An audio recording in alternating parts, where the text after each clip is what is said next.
வெளிநாட்டில் இருந்து கொண்டு இலங்கையில் வழக்கு தாக்கல் செய்ய முடியுமா? நாங்கள் அனைத்து வழக்குகளுக்கும் இலங்கைக்கு வரணுமா? இது புலம்பெயர் தேசங்களில் வாழ்கின்ற பல மக்கள் எங்களிடம் கேட்கின்ற மிக முக்கியமான ஒரு கேள்வியாக இருக்குது.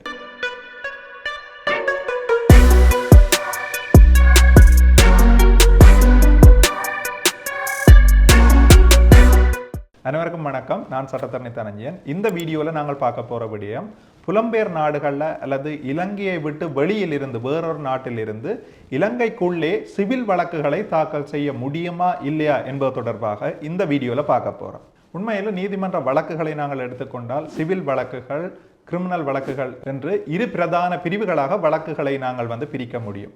இதில் சிவில் வழக்குகள் என்று சொல்லி பார்க்கல, அது காணி வழக்குகளாக இருக்கலாம், விவாகரத்து வழக்குகளாக இருக்கலாம், ஒப்பந்தங்கள் தொடர்பாக வழக்குகளாக இருக்கலாம், கோவில்கள் தொடர்பான வழக்குகளாக இருக்கலாம், பிரிவிடல் வழக்குகளாக இருக்கலாம், தத்துவ வழக்குகளாக இருக்கலாம். இவ்வாறு பல வகையான வழக்கு வகுதிகள் சிவில் வழக்குகளுக்குள்ளே காணப்படுகின்றது. இவ்வாறான வழக்குகளை தனிநபர்கள் மாவட்ட நீதிமன்றிலே தாக்கல் செய்ய முடியும். இவ்வாறான சிவில் வழக்குகளை தாக்கல் செய்வது தொடர்பாக சிவில் ப்ரொசீஜர் கோட், சிவில் நடவடிமுறை கோவை என்கின்ற இலங்கையினுடைய சட்டம் ஏற்பாடு செய்கின்றது. அதாவது அந்த சிவில் வழக்குகளை ஒழுங்குபடுத்தி இருக்கின்றது.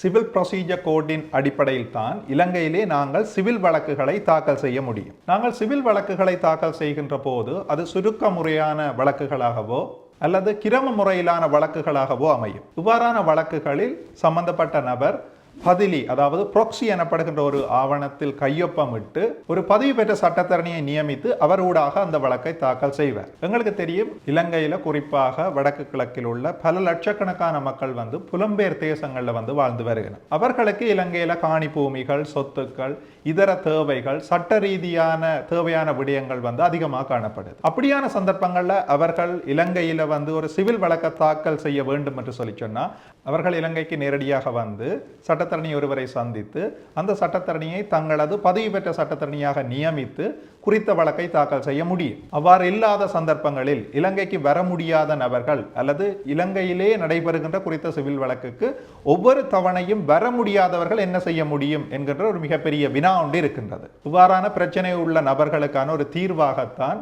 பவர் ஆஃப் அட்டர்னி ஹோல்டர், அதாவது அட்டர்னி தத்துவகாரரை நியமிக்கின்ற முறை காணப்படுது. இந்த பவர் ஆஃப் அட்டர்னி ஹோல்டர், அதாவது அட்டர்னி தத்துவகாரரை நியமிக்கின்ற முறைக்கு கீழே குறித்த வெளிநாட்டிலே இருக்கின்ற நபர் ஒரு அட்டர்னி தத்துவத்தை தன்னுடைய அட்டர்னி தத்துவகாரருக்கு வழங்கி அவர் மூலமாக குறித்த வழக்கை சிவில் நீதிமன்றிலோ அல்லது சிறுகோரிக்கை நீதிமன்றிலோ தாக்கல் செய்ய முடியும். இந்த பவர் ஆஃப் அட்டர்னியை, அதாவது அட்டர்னி தத்துவத்தை நாங்கள் இரண்டு முறைகளில் செய்து கொள்ளலாம். முதலாவது முறை, நீங்கள் புலம்பெயர் நாடுகளில் இருந்து இலங்கைக்கு வரைக்க இலங்கையில் உள்ள ஒரு பிரசித்த நொத்தாரிசுவை சந்தித்து அந்த நொத்தாரிசு முன்னிலையில் உங்களுடைய பவர் ஆஃப் அட்டர்னியை, அதாவது அது ஒரு உறுதி போன்ற ஆவணம், அட்டர்னி தத்துவம் என அழைக்கப்படும், அந்த ஆவணத்திலே நீங்கள் கையொப்பமிட்டு அந்த பவர் ஆஃப் அட்டர்னியை நீங்கள் வழங்குகின்ற நபர், அந்த அட்டர்னி ஹோல்டர் என அழைப்பார்கள், அவர் கையொப்பமிட்டு இரு சாட்சிகள் முன்னிலையில், பிரசித்த நொத்தாரிசு முன்னிலையில் நீங்கள் அந்த ஆவணத்தை நிறைவேற்ற முடியும். அந்த அடிப்படையில் குறித்த ஆவணத்தை நாங்கள் காணி பதிவகத்தில் பதிவு செய்து மீள பெற்றுக்கொண்டு அந்த ஆவணத்தை அடிப்படையாக கொண்டு உங்களால்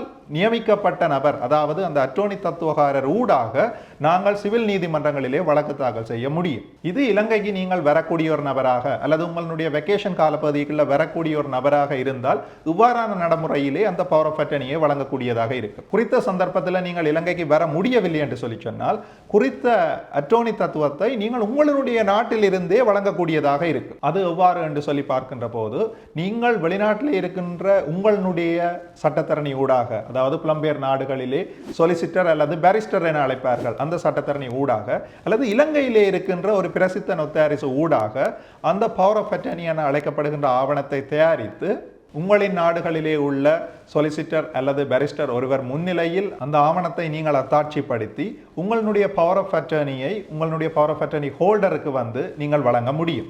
நீங்கள் இருக்கின்ற நாடுகளிலே இதை செய்கின்ற போது நீங்கள் கையொப்பமிட்டு உங்களுக்கு சாட்சியாக ஏனைய இருவர் கையொப்பமிட்டு உங்களுடைய சொலிசிட்டர் அல்லது பாரிஸ்டர் சட்டத்தரணி கையொப்பமிட்டு குறித்த ஆவணத்தை நிறைவேற்ற முடியும். பின்னர் அந்த ஆவணத்தை நீங்கள் இலங்கைக்கு அனுப்பினால் இலங்கையிலே உள்ள அதிகாரம் அளிக்கப்பட்ட காணி பதிவகங்களில் யாழ்ப்பாண காணி பதிவகத்திலோ அல்லது கொழும்பு காணி பதிவகத்திலோ குறித்த பவர் ஆஃப் அட்டர்னியை பதிவு செய்து அதன் மூலம் உங்களினுடைய பவர் ஆஃப் அட்டர்னியை, அந்த அட்டர்னி தத்துவ அதிகாரத்தை நீங்கள் விரும்புகின்ற நபருக்கு வழங்க முடியும். அந்த பவர் ஆஃப் அட்டர்னியை, அட்டர்னி தத்துவத்தை பெற்றுக்கொண்ட நபர் உங்கள் சார்பாக இலங்கையிலே ஒரு பதிவு பெற்ற சட்டத்தரணியை சந்தித்து அவருக்கு அந்த குறித்த வழக்கு தொடர்பான தகவல்களை நெறிப்படுத்தல்களை வழங்கி அந்த பதிவு பெற்ற சட்டத்தரணி ஊடாக வழக்கு தாக்கல் செய்ய முடியும். குறித்த வழக்கு தாக்கல் செய்கின்ற நடவடிக்கையின் போது நீங்கள் கையொப்பமிட வேண்டிய அவசியம் இல்லை. உங்கள் சார்பாக உங்களினுடைய அட்டோர்னி தத்துவகாரர் கையொப்பமிட்டு குறித்த வழக்கை ஆரம்பிக்க முடியும். வழக்கானது விளக்கத்துக்கு எடுத்துக் கொள்ளப்படுகின்ற சந்தர்ப்பத்தில் உங்கள் சார்பாக அந்த பவர் ஆஃப் அட்டர்னி ஹோல்டர், அதாவது அட்டோர்னி தத்துவகாரர் நீதிமன்றிலே சாட்சி கூண்டிலே ஏறி சாட்சியம் அளிக்க முடியும். குறித்த விளக்கத்திற்கு நீங்கள் வெளிநாட்டிலிருந்து வந்து ஒரு தவணை வந்து சாட்சியம் அளிக்கக்கூடிய சூழ்நிலை காணப்பட்டால் அவருக்கு மேலதிகமாக விளக்கமான ஒரு சாட்சியத்தை நீங்களும் அந்த நீதிமன்ற வழக்கிலே வழங்க முடியும். இந்த வகையில் நீங்கள் இலங்கையை தாண்டி பிறிதொரு நாட்டிலே வெளிநாட்டிலே இருந்தாலும் கூட சிவில் வழக்குகளை இலங்கையினுடைய சிவில் நீதிமன்றங்களிலே ஆரம்பிக்க முடியும். உண்மையில புலம்பெயர் தேசங்களில் உள்ள மக்களுக்கு அவர்களில் ஒரு தொகுதியினர் வெக்கேஷன் காலப்பகுதியில் மாத்திரம் இலங்கைக்கு செல்கின்ற நபர்களாக காணப்படுகிறார். நீதிமன்றில் ஒரு வழக்கொண்ட கோப்பிட்டா அனைத்து தவணைகளும் உங்களுக்கு வர முடியாத ஒரு சூழ்நிலை காணப்படும்.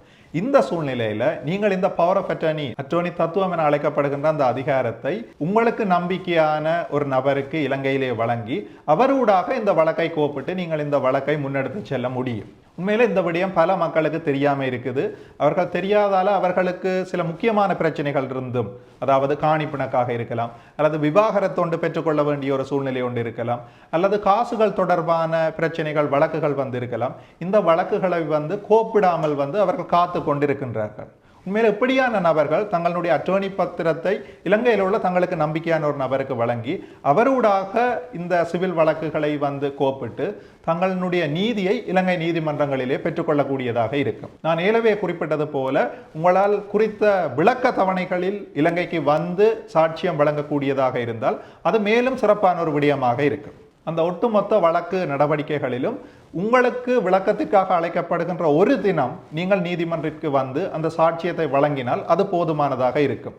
இதர தினங்களில் உங்களினுடைய பவர் ஆஃப் அட்டர்னி ஹோல்டர், அதாவது அந்த அட்டோர்னி தத்துவகாரர் நீதிமன்றங்களிலே நீதிமன்ற வழக்குகளிலே பிரதிநிதித்துவம் செய்து கொண்டிருப்பார்.